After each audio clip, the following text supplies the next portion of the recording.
네, 안녕하세요 여러분. 정말 반갑습니다. 이렇게 무대가 넓어가지고 어디를 쳐다봐야 될지 제가 감이 잡기 좀 어렵네요. 네, 여러분들 이렇게 멀리서 저를 보시지만 제 인상이 좀 또렷해 보이지 않으시나요? 그게 찍혀 있죠? 예. 제가 솔직히 지금 얼굴에 풀 메이크업을 한 상태입니다. 이걸 좀 얘기를 해야 될 것 같아요. 왜냐하면 지나가다 보시고도 저 사람이 이상하다 하실 수가 있어갖고 제가 오늘 오전에 사실 그 목동에서 세바시 촬영이 있어갖고 방송 끝나고 바로 이쪽으로 거의 날라오다시피 왔습니다. 근데 메이크업을 지울 시간이 없어서 그냥 왔는데 중간에서 밥도 못 먹었어요. 그러니까. 근데 저는 오늘 이런 자리가 굉장히 중요하다라고 생각을 해서 조금 일정을 무리하게 잡고 이렇게 와봤습니다. 근데 이제 제가 그 방송국에 갈 때마다 저는 기억에 나는 방송 프로그램이 있어요. 여러분 혹시 그 목동이나 상암 쪽 가셨을 때 또는 여의도 가셨을 때 방송국 싹 지나갈 때 여러분의 머릿속에는 어떤 프로그램이 생각나시는지 저는 이게 떠오릅니다. 바로 1983년도 이상가족 찾기입니다.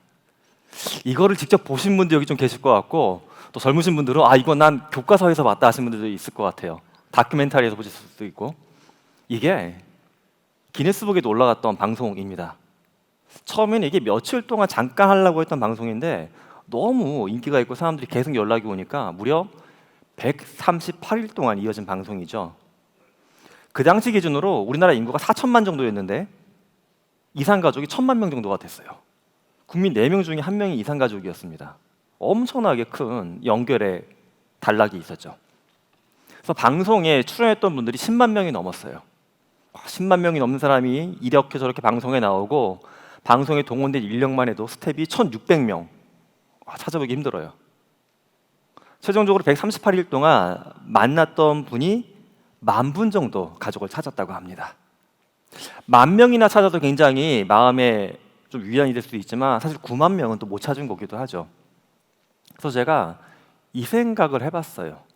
지금 아까 지사장님께서도 얘기하셨던 현재 우리가 갖고 있는 다양한 AI적인 접근 또는 이런 도구들이 있게 되면 우리는 만약 그 당시에 어떤 역사를 만들 수 있었을까? 과거로 돌아가서 생각을 해봤습니다. 만약 2023년 현재 기술이 40년 전, 딱 40년이더라고요. 그러면 이런 게 가능할 것 같아요. 당연히 그때는 TV가 재방송도 잘 안 됐기 때문에 스트리밍 되면 끝이죠. 못 보면 끝이에요. 근데 영상을 기록을 하고 기록한 걸 인공지능이 분석을 해가지고 우리가 보지 못해도 패턴을 찾아가지고 매칭해 주는 거 기본적으로 생각해 볼 수 있을 것 같고요. 또는 그 당시에 보게 되면 과거의 사진이나 자료를 들고 나와서 막 설명을 하세요. 근데 지금은 예측이 안 되는 거예요. 30년 전, 40년 전 사진이니까. 근데 그거를 또 인공지능을 도입을 하게 되면 현재의 모습으로 투영을 해볼 수도 있겠죠. 이스라엘 쪽에서 인공지능을 도입했던 재미난 프로젝트가 있는데 그들이 이제 홀로코스트 피해자들 그들을 여러 명 인터뷰했습니다. 그래서 그들의 증언을 모으고 인공지능한테 학습을 시켜갖고 홀로코스트 피해자들이 돌아가신 뒤에도 역사의 후대들이 선조들과 이야기할 수 있는 것들을 박물관에 많이 만들어놨습니다. 저는 이것도 좀 그런 생각이 들었어요. 이산가족 분들, 그 분단과 이별의 아픔을 경험했던 분들의 이야기가 점점 더 흐려지고 있는데 만약에 이분들의 이야기를 인공지능에 담을 수 있다고 하게 되면 우리의 후손들도 전쟁에 대해서 다시 한번 돌아볼 수 있는 계기가 되지 않을까 생각을 해봤습니다. 40년 전과 지금 엄청난 변화가 생겼죠.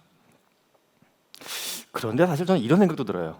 제가 국내에 있는 많은 기업들하고 일을 하고 있는데 가끔씩은 이 기업은 내가 대학 때 교과서나 교수님한테 배우던 대로 지금도 일하고 있구나.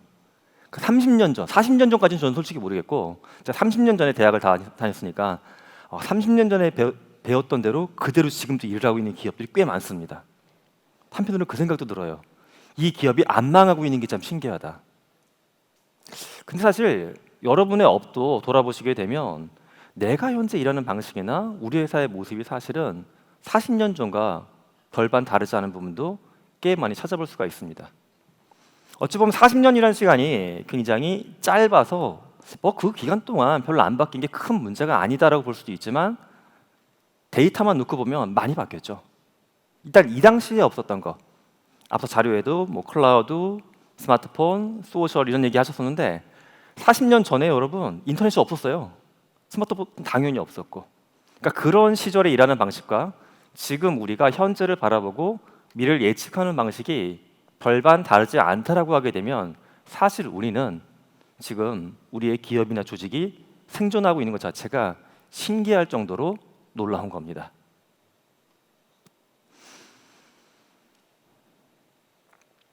또 저는 이런 거를 상상을 해봤어요. 앞서 제가 이산가족 행사를 해상을 하면서 현재 AI 기술로 40년 전을 만약에 움직일 수 있다라고 하게 되면 이런 것들이 가능할 것이다라고 제가 말씀을 드렸었죠. 그럼 우리가 데이터를 놓고 분석을 해가지고 알려고 하는 건 무엇인가? 뭔가 내가 궁금한 거, 물어보고 싶은 걸 데이터를 통해 찾아보려고 하는 거죠. 데이터라고 하는 큰 풀이 있고 내가 갖고 있는 측정의 도구를 바탕으로 이 풀을 들여다보는 게 우리의 목적입니다. 근데 저도 이제 학부부터 공학계통을 전공하다 보니까는 학부 때나 석사 때나 박사 때나 다양한 실험계획법, 통계분석 이런 수업들을 들었어요. 근데 늘 저는 그런 것들을 들을 때마다 이런 생각이 들었습니다. 와, 이게 이런 선형적인 도구들이 꽤 멋있고 좋긴 하지만 한편으로 보면 아쉬웠던 점은 이 도구들은 내가 바라볼 수 있는 한계, 내가 품고 있는 의문이나 내가 갖고 있는 관점 내에서만 답을 줄 수 있지 않을까.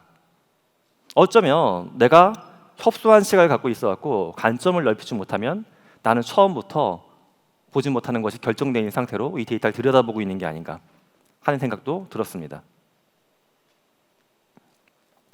두 번째는 모든 프로세스나 고객 경험을 데이터화하고 있는가, 이런 고민도 듭니다. 앞서 제가 이산가족 이야기했을 때 그랬죠. 그때 시절에는 아마도 그런 건 했었던 것 같아요. 방송국에 냈던 서류나 전화 왔던 것들을 수기로 다 기록을 해가지고 뒤에서 스태프들이 맞춰봅니다. 이렇게 해서 이거 아까 그 얘기했던 사람 아니냐 막 찾아봐요. 모든 게 텍스트 기반이었죠. 거기서 우리 놓칠 수 있었던 게 수많은 영상과 음성의 정보들을 다 놓쳐버리고 10분의 1에 매칭을 했던 겁니다. 근데 이제 우리는 AI 분석 도구를 통해서 우리가 놓치고 있었던 수많은 것들을 데이터의 영역으로 끌고 들어올 수 있다라고 생각을 합니다. 그 다음에 이런 것도 가능하겠죠. 최종적인 분석, 결과물을 내기 이전에 분석 중간에 충분히 재해석하거나 재강화하는 것들도 가능해지기 시작했습니다.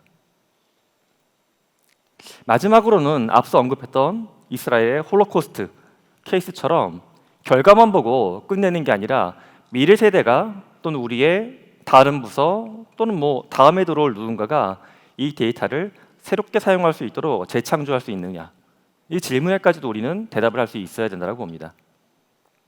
다만 이 중에 일부는 현재 여러분들이나 제가 쓰고 있는 일반적인 분석 툴로 가능할 것이고, 이 중에 또 더 큰 부분은 태블릿도 그렇지만 수많은 AI 도구, 앞으로 또는 현재 나와 있는 도구들을 통해서 가능해지는 영역이라고 저는 믿고 있습니다. 제가 가벼운 퀴즈를 하나 내볼까요, 여러분? 이게 어느 나라, 어느 지역인지 한번 맞춰보시죠. 농업과 관련된 이야기인데요. 세계의 잠재적 농경지의 60%가 위치한 지역이에요. 일단 우리나라는 땅이 좁으니까 이게 안 되겠죠. 두 번째 힌트는 이겁니다. 전체 인구 중에 농업인의 숫자가 무려 70%나 되는 곳. 우리나라는 이것보다 훨씬 더 적은 인력이 농업에 참여하고 있죠. 세 번째는 80%. 와, 국가 경제 중에 농업 의존도가 무려 80%나 되는 지역. 어디일까요, 여러분? 여러분 좀 피곤하지 않으세요, 지금? 예. 재미삼아 한번 하나 둘 셋 하면 본인이 머릿속에 떠오르는 지역 얘기해 주실 수 있을까요? 제가 좀 상호작용이 목말라 하는 사람이어서 한번 여쭤보겠습니다. 하나 둘 셋. 좀 들린 것 같아요, 저는 이쪽에서. 이게 아프리카입니다. 아프리카. 근데 아프리카가 최근에 제가 보면 참 안타깝기도 하고 멋있다고 느껴지는 게 두 가지 포인트가 있는데, 의외로 AI에 대한 도입이나 데이터 분석에 대한 관심이 굉장히 많은 국가들이 아프리카에 포진되어 있어요. 근데 당연히도 현재 그 나라에는 IT 인프라가 워낙 취약하다 보니까는 도입의 속도나 효율성은 꽤 낮은 편이기는 합니다. 그럼 그들이 60, 70, 80 이런 배경을 가지고서 왜 모든 국가들이 데이터 분석에 힘을 쏟느냐? 저는 다른 지역에 있는 국가들이나 기업들도 좀 도와야 된다고 보고 있어요. 아프리카가 데이터 분석을 잘해서 만약에 농업의 잠재력을 꽃피울 수 있으면 현재 산출하고 있는 식량 대비 무려 3배까지도, 어떤 분들은 4배까지도 생산이 가능하다고 이야기합니다. 그러게 되면 아프리카라고 하는 지역이 갖고 있는 빈곤의 문제, 그 전 세계가 안고 있는 식량 공급의 불균형이나 가격의 변동성 문제까지 일거에 해결할 수 있는 시대가 온다라고 봅니다. 자, 그래서 뭐 이런 얘기를 드린 이유가 여러분들이 아마 제가 다양한 업종에 계시겠지만 제 그냥 개인적인 추측으로 아프리카의 농업과 관련된 일을 하시는 데이터 분석가는 오늘 안 계실 것 같아갖고 의외의 포인트에 이런 것들도 있다라고 제가 한번 갖고 와봤습니다. 그러면 정말 데이터 분석이란 게 그렇게 가치가 있을까? 인류가 만들어 놓은 경제적인 산출물 2000년치에 대한 데이터입니다. 기원 후 1년부터 2018년까지 대략 2000년의 데이터예요. 주요 국가의 GDP를 이렇게 누적을 해서 보여주는 그래프입니다. 제가 이 그래프를 수업 중에 저희 학생들한테 보여주면 이런 말을 해요. 교수님, 저희는 지금 이렇게 빡세게 일하고 있는데 우리 조상들이 일 안 했냐고. 그래프가 이렇게 쭉 멈춰 있죠, 바닥에. 그래프가 이렇게 치고 올라가기 시작한 게 300년 전, 급격하게 올라가기 시작한 건 200년 전입니다. 1700년, 1800년 동안 우리 조상들은 과연 뭘 했길래 이렇게 생산량의 증가가 없었을까? 뭐 데이터 분석하고 약간 다른 이야기지만 그때 우리 조상들도 쉬지는 않은 것 같아요. 그때 그분들이 쉬지 않고 했던 건 뭐냐면 감자를 열심히 키우고 키워낸 감자를 열심히 먹으면서 아이를 낳았던 겁니다. 인구가 증가한 거예요. 사실 우리나라 도시만 봐도 인구가 100만이다, 30만이다, 10만이다, 5만이다. 인구수가 적은 지역에 가게 되면 서울에는 있는 것들이 안 보이는 경우가 있어요. 대학병원이 없네, 큰 도서관이 없네, 1000명이 들어갈 수 있는 공연장도 없네, 이런 걸 느낄 때가 있죠.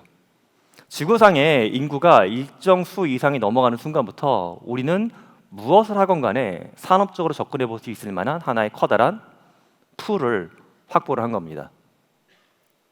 그 다음의 변화가 신기해요. 한 200년, 300년 가까이. 인간은 지구를 두 가지의 동력으로 움직이고 있습니다. 첫 번째는 우리가 이 시기에 대한 얘기를 할 때 제일 먼저 나오는 거죠. 바로 증기기관. 인간의 육체적인 능력으로 넘어가지 못하는 힘의 영역, 지속성의 영역을 엔진을 통해서 인간은 극복해낸 거. 300년 정도 전이죠. 두 번째는 저는 데이터에 있다고 생각합니다. 그 전까지는 직관의 시대였어요. 분석할 수도 없었고 하지도 않았습니다. 모든 것들은 수기화되고 모여지지도 않고 분석할 수 있는 다양한 알고리즘이나 도구들도 거의 미약했습니다. 하지만 200년 전에 무슨 일이 있었을까? 바로 컴퓨터라는 기계, 디지털이라는 개념이 조금씩 발전하기 시작했죠. 인류 발전의 초창기에는 엔진을 통해서 인류의 힘을 보완했다라고 하게 되면 그 다음에 바로 뒤따르는 동안 우리가 만들어낸 것들은 데이터를 분석할 수 있는 역량을 쌓아 올린 겁니다. 인류는 엔진 위에 데이터를 얹어가지고 이 찬란한 성장을 만들어냈죠. 그래서 이 300년 기간 동안 인류가 만들어낸 GDP의 증가분이 무려 9,800배입니다. 과거 1,700년 동안 증가분이 3.5배밖에 안 되는데 뒤에 따라오는 300년의 역사는 9,800배를 만들어냈어요. 단순한 데이터입니다. 하지만 저는 이 데이터가 때로는 굉장히 설레이기도 하고 두렵기도 합니다. 지금 현재 9,800배의 증가분은 꺾어질 기미가 안 보입니다. 그 말은 여러분이 하고 있는 개인적인 어떤 캐리어 측면이나 여러분이 속한 조직의 미래도 보게 되면 이 9,800배 뾰족하게 올라서 있는 그래프에서 자칫하면 바닥으로 떨어질 수도 있고 다른 측면을 보게 되면 설레는 마음은 바짝 이 그래프에 올라타 가지고 더 큰 도약을 할 기회도 있다라는 겁니다. 인류 발전의 근간을 저는 현재는 데이터에 있다라고 봅니다. 우리가 더 좋은 엔진, 더 큰 엔진 만드는 거 지금도 하고 있죠. 하지만 그게 핵심이 아닙니다. 최근 들어 미국의 주요 시가총액 상위권 기업들만 봐도 엔진 만드는 기업이 없어요. 그죠? 피지컬한 기업이 없습니다. 다 데이터와 관련된 기업들이 글로벌 기업의 상위 목록을 차지하고 있습니다. 인류를 돌리는 원동력은 이제 엔진에서 데이터로 전환했습니다. 인류는 데이터를 통해 문제를 파악을 했고요. 데이터를 통해 해법을 찾아냈고 데이터를 통해 새로운 가치를 창조해서 여기까지 왔습니다. 여러분, 오늘 강연 제목이 이거였던 거 혹시 기억하십니까? 데이터를 움직여라. 네. 이게 문장상 구조로 보게 되면 두 가지가 빠져 있어요. 그냥 한국어에서 많이 생략하는 거긴 한데, 첫 번째 주어가 없죠, 주어. 저는 데이터로 움직이는 주체가 누군가 이렇게 생각합니다. 우리 기업들이 그렇게 했었으면 좋겠어요. 우리 기업이. 왜냐? 인류 역사에 만 배의 성장을 데이터로 읽어냈으니까.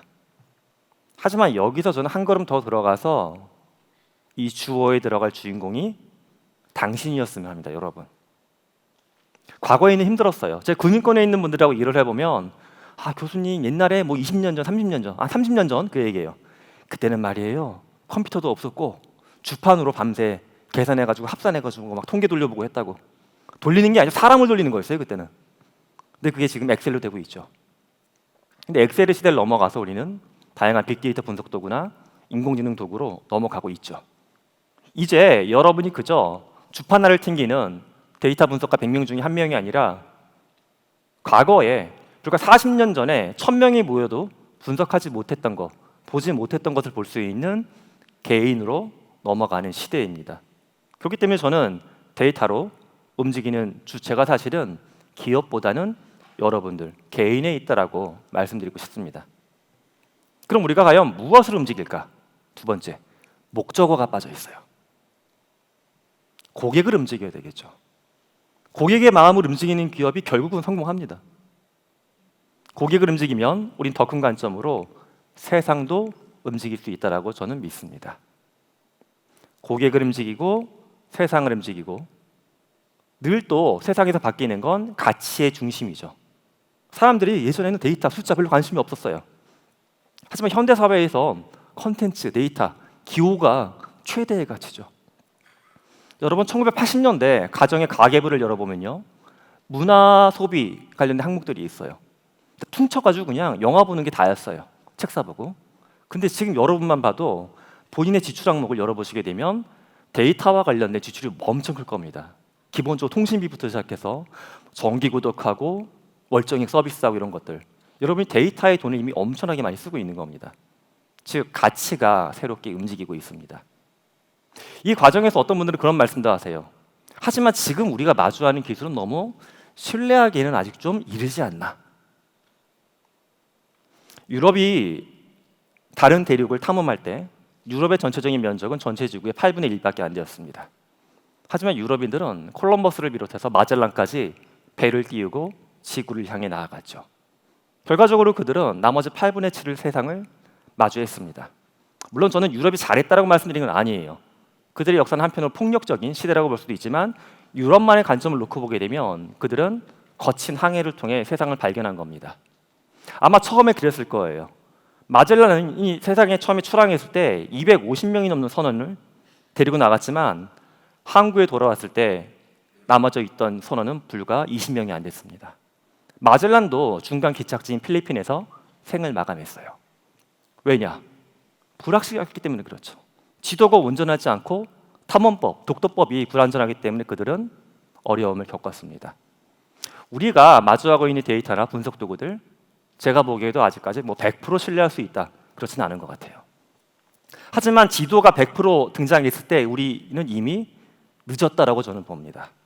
여러분은 100% 확실하게 보이는 지도가 있기 때문에 항해를 할 수 있는 게 아니라 여러분만의 경험과 데이터, 다른 분들과의 협업을 통해서 불확실한 면을 걷어내면서 탐험하는 현대의 탐험가라고 저는 믿고 있습니다. 현재 인류가 대략 1200억 명까지 태어났습니다. 돌아가신 분들 포함해서.